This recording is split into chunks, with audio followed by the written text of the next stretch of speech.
Está começando mais um programa Interaja em Foco. E no programa de hoje temos uma convidada especial, onde vamos abordar dois temas muito interessantes.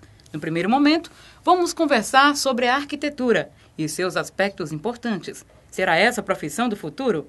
Já no segundo bloco, vamos conhecer um pouco sobre o IPHAN, Instituto do Patrimônio Artístico Nacional. Será que um bem tombado pode ser alugado ou vendido? Essas e muitas outras curiosidades e informações vamos saber agora.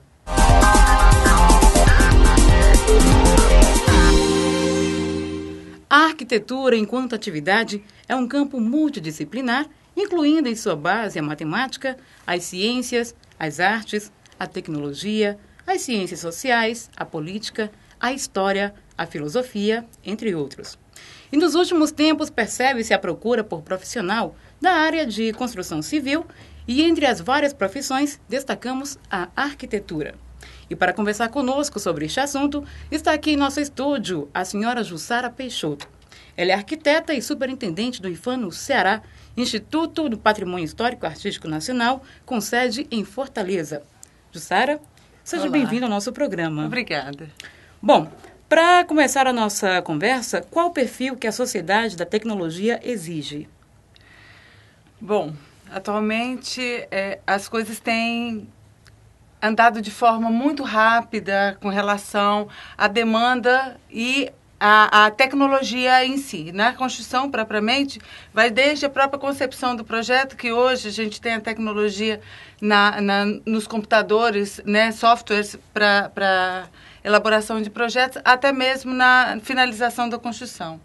Toda tecnologia possível e disponível nessa área de construção civil são utilizadas e demandadas a cada dia. Existem inovações tanto de técnicas quanto mesmo de materiais. E aí a gente lança mão de tudo isso para poder atender essa rapidez com que se vive ultimamente.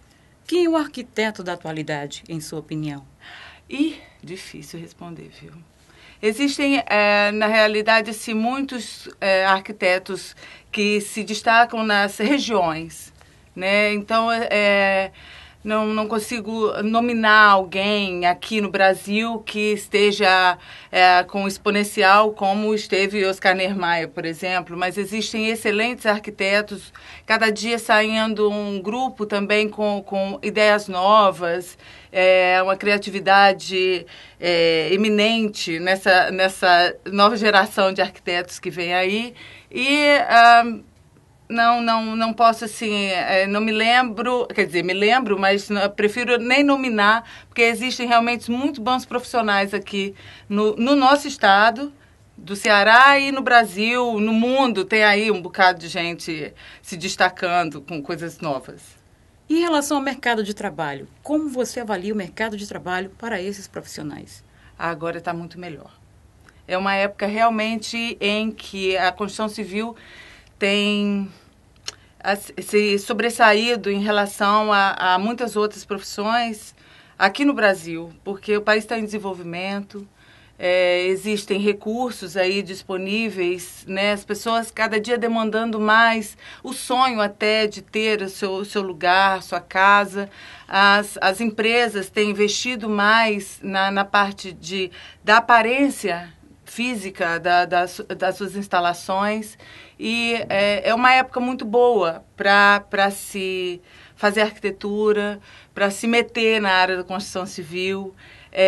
A parte mesmo do patrimônio histórico, ele vem se desenvolvendo ao longo dos anos, então também tem nessa área. A arquitetura, ela tem uma vantagem de poder permear em várias áreas da sociedade, né? Vai desde o próprio cenário até mesmo delicadezas como desenho industrial para alguns materiais ou algumas peças que são feitas, direcionadas para a construção. E arquiteto pode fazer um monte de coisa. Dizem que tem arquiteto desde o próprio Falcão, que virou humorista, né, até atores e designers. Então, a arquitetura, ela permite a gente ter vamos dizer... Dinâmica. Dinâmica, perfeito. Essa dinâmica de poder trabalhar no que quer. Exatamente. Eu sinto em suas palavras o prazer, né, por essa profissão. O que te levou a escolher essa profissão? Ih, a pergunta boa. Eu não sei. Sinceramente, não sei. Eu acho que é a paixão pela... tudo misturado um pouquinho. Eu adoro botar um capacete e ir para a obra, né? Então, aquilo ali, aquela dinâmica, aquela poeira enlouquecida, mas é uma coisa muito legal a gente ver a coisa saindo do chão e tomando forma. A parte mesmo de exercitar a criatividade, né? Eu gosto muito das artes e a arquitetura permite isso, a gente ficar mexendo um pouquinho. Eu não sou desenhista. Morro de inveja de quem tem esse dom de pegar e desenhar, pegar um lápis e um pedaço de papel e transformar aqueles traços em alguma coisa representativa. Mas eu gosto de poder mexer nos espaços, criar. Então, para mim, o software né, que lida com a arquitetura me facilita muito a vida, na realidade, porque eu vou vendo transformar aquilo ali. Mas são muitas coisas que me levaram, acho que, a escolher a arquitetura. Mas quando eu era criança, eu pensei em ser médica, eu pensei em ser professora, aquela coisa que é de todo mundo. E aí acabei escolhendo uma coisa que eu dei sorte, porque eu sou muito feliz sendo arquiteta. Muito bem. Agora, em relação à formação acadêmica. Sim. Na sua opinião, o currículo do curso de arquitetura no Brasil está conforme a necessidade deste profissional diante de tantas inovações tecnológicas aplicadas ao ensino? Alguns sim, outros estão tentando se adequar. Né? Agora, na época que eu estudei arquitetura, era prancheta mesmo, e não tinha outra coisa. Eu fui ver computador com software, eu já tinha me formado, e aí estava assim, começando, tinha alguns que já começavam a lidar um pouco com isso, né? Mas hoje em dia não, hoje em dia já se ensina as duas coisas, tá até muito menos na prancheta propriamente, e já se exige do estudante de arquitetura que ele tenha um conhecimento dos softwares cada dia mais detalhados, né? Quando eu comecei a trabalhar com isso, a gente fazia uma planta em 2D, e né, ainda estava muito satisfeito com aquilo ali. Hoje em dia, além da terceira dimensão, que se já pode projetar em 3D, você já pode dar texturas, cores e ficar experimentando esses elementos de cena. Né? Então, assim, tudo isso já vem sendo aprendido dentro de uma faculdade de arquitetura. Eu espero, sinceramente, que não perca a parte humana. Quando eu temo que a tecnologia acabe desumanizando algumas coisas. Eu acredito que a arquitetura, no fundo, não. Mas hoje em dia a gente pode lançar a mão de absolutamente tudo. Tem softwares para desde projetar mesmo, né, desenhar. Projetar a gente projeta na cabeça, mas desde desenhar até ver posição do sol, iluminação artificial, se a estrutura, né, pelo menos uma prévia da estrutura, se aquilo ali fica bem, né, com alguma estrutura mais elaborada. E eu acredito, sinceramente, que as universidades e faculdades estão se adaptando a isso sim, porque senão aí o profissional fica defasado. Nossa, quer dizer, seria, no caso, o arquiteto ele teria uma visão peculiar de cada espaço? A gente é treinado para isso. Se não tiver, não vale, né? Porque a gente leva em consideração iluminação natural, ventilação, a posição do sol, o conforto desde o lugar quente. Aqui nós estamos num lugar quente, a gente tem que observar bastante isso, que permite mais sombra, a ventilação entrar, ou o lugar mais frio, como é que se faz para aquecer aquele ambiente de formas naturais e artificiais. Então, na realidade, a gente é treinado para isso mesmo, para dar conforto no ambiente em que se está vivenciando, seja uma residência ou um prédio institucional, uma indústria. Na realidade, a gente tem que adequar todos os espaços para o conforto humano e em função da atividade que é desenvolvida ali dentro. Jussara, qual a contribuição profissional em arquitetura na questão da sustentabilidade do planeta?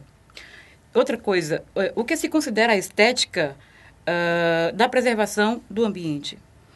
Bom, com relação à sustentabilidade, o que a gente pode economizar são coisas do tipo observando iluminação, ventilação, os materiais utilizados, as técnicas utilizadas,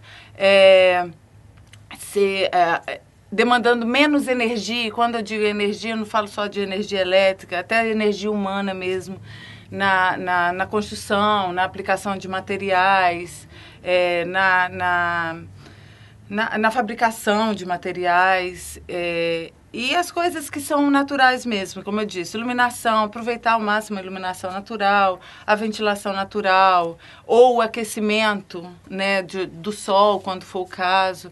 Essas são algumas poucas coisas que eu posso te dizer assim, com rapidez, com relação à sustentabilidade. E com relação à estética, ela é muito particular. Na realidade, o que é belo para mim pode não necessariamente ser para você. Mas existem algumas coisas que são senso comum, né, que a gente pode observar. A gente utiliza da estética, na realidade, para criar um ambiente próprio para quem está usando. E aí a gente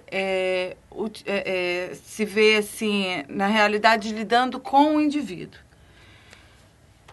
Isso é muito particular, na realidade, bom, vai caso a caso, estuda-se caso a caso. Com relação à preservação do ambiente, eu vejo preservação, quando falo em preservação, para mim, eu vejo de duas formas. Eu vejo com a parte de história, porque aí eu lido mesmo com a memória há muitos anos, e com a parte do habitat mesmo. Com relação à história, se existem elementos ali estéticos que me possam permitir a preservação dessa memória, a remontar a uma época, eu vou utilizar aquilo ali, esteticamente. Com relação à própria ambiência, eu vou tentar permitir que todos os elementos possam me preservar saúde, preservar bem-estar, né, preservar até harmonia dentro daquele ambiente. Então, para cada uma dessas coisas eu tenho que estudar o que é que se quer daquilo ali para poder te dar alguma solução. Que às vezes é muito difícil, às vezes é muito óbvia, mas depende realmente da situação que está sendo criada. Muito bem. Os arquitetos têm como função projetar e organizar espaços internos e externos, segundo critérios de estética, conforto e funcionalidade. O arquiteto tem a capacidade de pensar e criar coisas diferentes, romper conceitos com ideias novas. Esse é o bom profissional. Vamos a um pequeno intervalo e já estamos de volta com o segundo bloco e falaremos sobre tombamento e muito mais. Aguardem.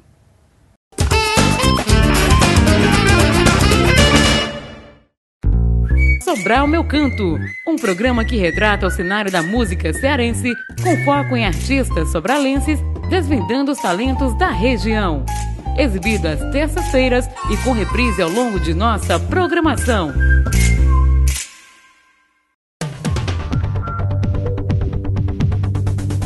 Vitrines da Vida, um programa que aborda fatos e aspectos comuns da vida real.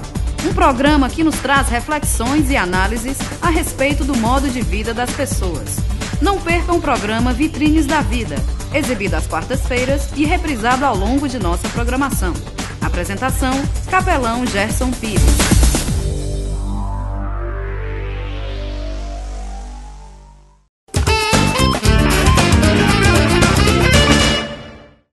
Estamos de volta e continuando o nosso bate-papo com a Jussara Peixoto. Como afirmamos no começo do programa, ela é arquiteta e superintendente do IPHAN. E é sobre isso que falaremos agora.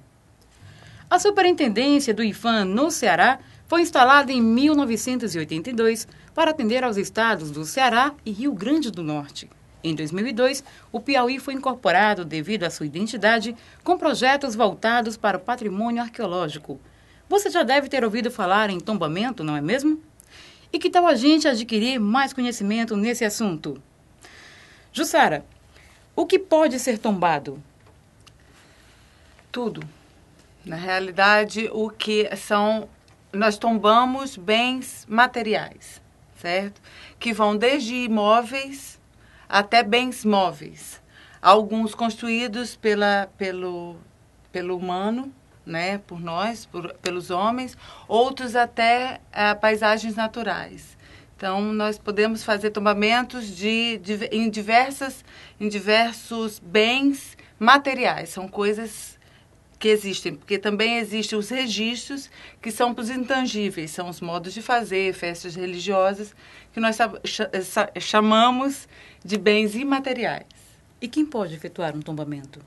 Existem 3 instâncias para um tombamento. Tem o tombamento municipal, que o município pode identificar algum imóvel ou algum bem que ele acha que tem uma relevância para a história dele, que, portanto, ele quer proteger. O Estado, da mesma forma, e a nível nacional fica a cargo do IPHAN. Tá, então o ato de tombamento é igual à desapropriação? Não, não. Isso é um equívoco muito grande que as pessoas têm. Na realidade, o tombamento nada mais é do que a valoração de um bem com relação ao que ele representa na história do nosso país, do estado ou da cidade, e, portanto, ele precisa ser protegido para que nós consigamos tanto ler o que já foi escrito, e que ali no imóvel é muito fácil da gente ver, a gente passa todo dia naquele livro aberto, e permitir que as gerações futuras também tenham esse mesmo prazer de saber de onde vieram. Na realidade, é uma preservação da memória, mas nada tem a ver com relação à propriedade. A propriedade continua assegurada. Então, o tombamento ele teria o objetivo de preservar? Preservação, é absoluta preservação. Tá. Então, o que é em torno de imóvel tombado? Bom, com relação ao tombamento de imóveis, existem os imóveis tombados isoladamente e tem os conjuntos urbanos ou conjuntos arquitetônicos que são tombados. Bom, o entorno é um limite em volta daquele bem ou daquele conjunto que permite que a proteção dele seja ampliada. Então, existe a proteção rigorosa, que é no bem isolado ou no conjunto, e em volta dele, para que exista é como se fosse mesmo uma passagem, né? Que não existe um limite em que aqui nós preservamos de forma rigorosa e daqui para cá ninguém nem se preocupa. Então, é como se fosse uma área de amortização dessa proteção para que a gente tenha certos cuidados, que as intervenções não interfiram de forma agressiva naquele bem ou naquele conjunto, né? O entorno, ele serve para isso, é uma proteçãozinha de amortização. Quem pode solicitar um tombamento? Qualquer cidadão pode fazer isso? Qualquer cidadão, de público, privado, pessoa física, pessoa jurídica, qualquer um pode solicitar um tombamento, identificando que aquilo ali tem uma relevância para a história local, estadual ou nacional. Nós no IPHAN recebemos muita demanda que pelos estudos, a gente recebe a demanda, faz todo o estudo, o inventário, e muitas vezes identifica que aquilo ali é muito mais importante para a história daquela localidade ou do estado do que ampliado a história do país. Então, quando a gente recebe essa demanda, a gente faz todo o estudo e depois orienta, encaminha ao órgão que pode mais facilmente identificar aquele bem, né, como passivo de preservação e dá toda a orientação. Porque o IPHAN é o órgão mais antigo nisso aqui no Brasil. E existe um prazo ou um tempo em relação aos estudos que vocês fazem? Por exemplo, quando se chega à conclusão de que esse bem realmente ele pode ser tombado, existe algum prazo, digamos 1 mês, 2 meses? Não. O estudo ele é longo. Aqui em Sobral, o sítio histórico foi recorde, porque, na realidade, foi uma demanda da sociedade. Existiu um abaixo-assinado e quando ele foi até o conselho, porque existe um conselho consultivo com várias pessoas experts no assunto que se reúnem 3 a 4 vezes por ano e que tem uma lista enorme de demanda. Então, o que faz é que depois dos estudos feitos, quer dizer, já tem uma prévia que é um pouco demorada, porque tem que fazer todos os estudos históricos, os levantamentos, como eu digo, da parte material e da parte imaterial. E depois de tudo isso, que dá um calhamaço de material, é encaminhado ao Conselho Consultivo, que vai deliberar a respeito disso, às vezes até mais de uma vez. E que tem lá uma demanda enorme. De Sobral realmente foi muito rápido, porque eles entenderam que, bom, a sociedade se manifestou tão propriamente com relação a isso, que eles falam, bom, então já que é uma demanda de uma parcela da sociedade sobralense significativa, então vamos agilizar esse processo. Mas tem processos que têm décadas que estão lá ainda e que ainda não conseguiram ser concluídos. Tá. Então eu te pergunto, um imóvel tombado, ele pode mudar de uso? Pode.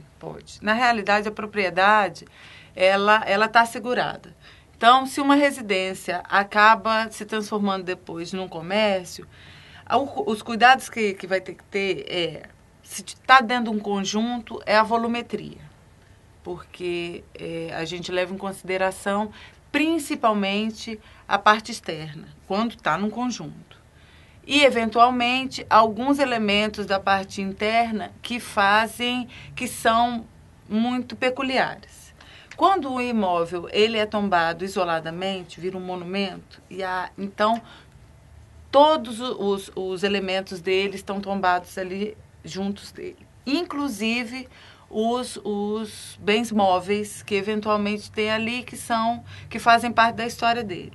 Mas não quer dizer que não possa mudar de uso, não. Uma igreja pode virar uma casa de show, uma residência pode virar um escritório ou um comércio. Não tem problema com relação a isso. Só vai precisar ter esses cuidados, porque, na realidade, como ele tem um valor, e aí, pela singularidade dele, então a gente tem que primar na preservação do que transforma ele num patrimônio histórico, nacional, ou estadual, ou municipal. Então, ele é patrimônio histórico. Quais são os elementos que transformam ele nisso? Isso é muito encantador, na realidade. As pessoas muitas vezes têm isso de forma meio retraída, mas isso transforma aquele móvel numa peça de arte, porque só tem aquele e não tem mais nenhum outro parecido, ou mesmo que tenha algum outro parecido, mas ele tem uma relevância, na realidade, para a história. A pessoa tem que olhar como uma joia, não como uma limitação. E as limitações, na realidade, que são passíveis perante a preservação dele, são para continuar valorizando, que ele seja perpetuado na história daquele lugar ou na história do país. Você consideraria, então, o tombamento a única forma de preservação? Hoje realmente é o instrumento que a gente tem, é o tombamento. Pelo menos de forma mais segura, né? De forma mais segura. A modernidade, por um lado, é muito bom, por outro lado, tem passado com tratores em cima da nossa história. E nós temos uma dificuldade de lidar com a memória, nós brasileiros. Nossa memória é muito recente. Agora, com a arqueologia, a gente tem tentado resgatar o que veio antes do que estava escrito, do que escreveram, né? Sim. Quando chegaram aqui os europeus. A gente tem uma história belíssima antes, que a gente está, aos poucos, tentando resgatar.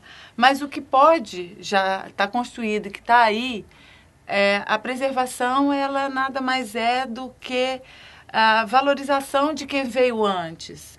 Né? A história da gente está contada, realmente. Muita gente teve muito trabalho antes de nós. Tinha muito mais tempo, na realidade, para sutilezas. A gente vê que no imóvel do século XVII, XVIII, XIX, tem muito mais elementos que deram muito mais trabalho. Tinha uma coisa assim de carinho e artístico muito maior do que a gente tem hoje. Hoje a gente tem um prazo para entregar uma obra que é uma coisa de louco. Obras que duravam 3 anos, hoje em dia eles querem 3 meses. Projeto, execução e inauguração. Então, assim, isso, por um lado, tira a capacidade da gente de devanear muito com relação aos projetos. Por outros, pode transformar em belas obras também, né? Claro, existem belas obras por aí. Mas as sutilezas e as delicadezas, realmente, a gente não tem conseguido fazer com a rapidez do mundo moderno. Legal. Jussara, estamos chegando ao final do nosso programa. Gostaria de agradecer mais uma vez sua presença aqui conosco. E agora eu vou me voltar mais uma vez à profissional arquiteta. Certo. Tá? Então, para finalizar a nossa entrevista, eu lhe pergunto, se lhe fosse dada a responsabilidade de mudar a formação acadêmica de arquiteto para a sociedade contemporânea, quais elementos fundamentais que você mudaria, digamos, na formação acadêmica? O que você acrescentaria para que pudesse enriquecer cada vez mais o currículo desse profissional? Bom, vou dizer até da minha experiência acadêmica como aluna.